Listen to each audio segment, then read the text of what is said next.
Hello everyone and welcome back to the channel. My name is Lollipop and this is the brand new 2022 Trek Remedy 9.8. I originally wanted to make a video on the entire 2022 Remedy lineup, but in the United States only this 9.8 model has been released for the new year. So for this video we're going to be covering every single update and change to this bike from 2021 to 2022. That being said, there are more Remedy models for 2022 available in other countries, but as an employee of Trek in the US, I am not allowed to make videos on bikes from other countries currently, so I apologize for that.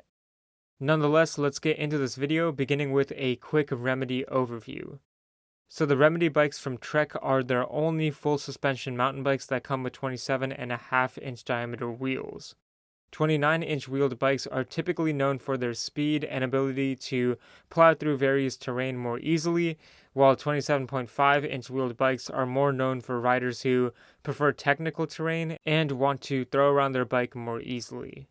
They all come with beefy suspension forks and shocks ready for enduro riding with 160mm of front travel and 150mm in the rear. The Remedy 9.8 is their only carbon fiber Remedy model, so let's start off these changes and updates with the price difference. So in 2021, the Remedy 9.8 was priced at $5,700 US or 5,500 British pounds, while in 2022 the bike increases in price to $6,000 or 5,750 pounds. And next we got to talk about the colors.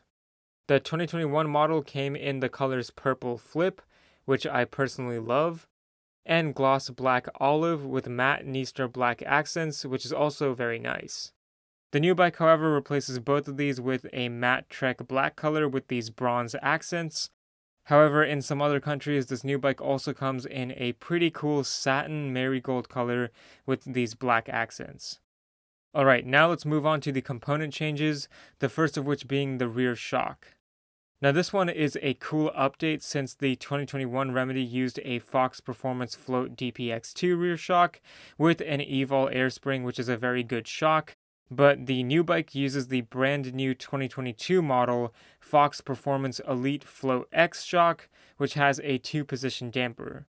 Both shocks use 150mm of travel, but the main differences between them are that the new one is larger, so it requires less PSI for the same rider weight, and it is also more tunable due to a wider range of compression and rebound adjustments. It also provides a wider range of damping while mountain biking, so it is an overall improvement. The next change is to the tires, which were Bontrager SE5 team issue tires in the front and SE4 team issue tires in the rear, though both of them were the same size at 27.5 inches in diameter and 2.6 inches wide. For 2022, the tires have been updated to the new Bontrager SE5 tires for both the front and the rear of the bike, though these are still the same size at 27.5 inches in diameter and 2.6 inches wide. The main update for the new SE5 tires is that they are now 120 TPI, which means they are more flexible over rocky terrain.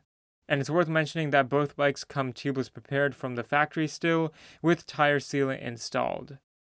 And the last change we have is a slight one to the weight of the bike. In 2021, the Remedy 9.8 weighed 29.86 pounds in a size medium, while the new bike cuts that down a tiny bit to 29.59 pounds. Now those are all the changes, but I will quickly discuss the other main parts on this bike.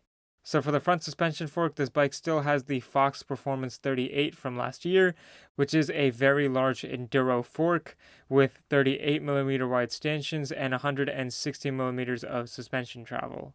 The drivetrain is still the SRAM GX Eagle drivetrain with a very wide range, thanks to that 10 to 52 tooth cassette. The bike also has a carbon fiber handlebar that is 820mm wide, and SRAM Code R 4-piston hydraulic disc brakes with a 180mm rotor in the rear and a 200mm rotor in the front.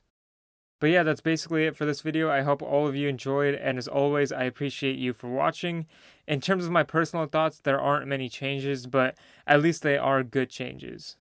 I definitely missed the colors from last year and hoped that the Marigold color would be available in the US, but regardless, it's not a bad bike.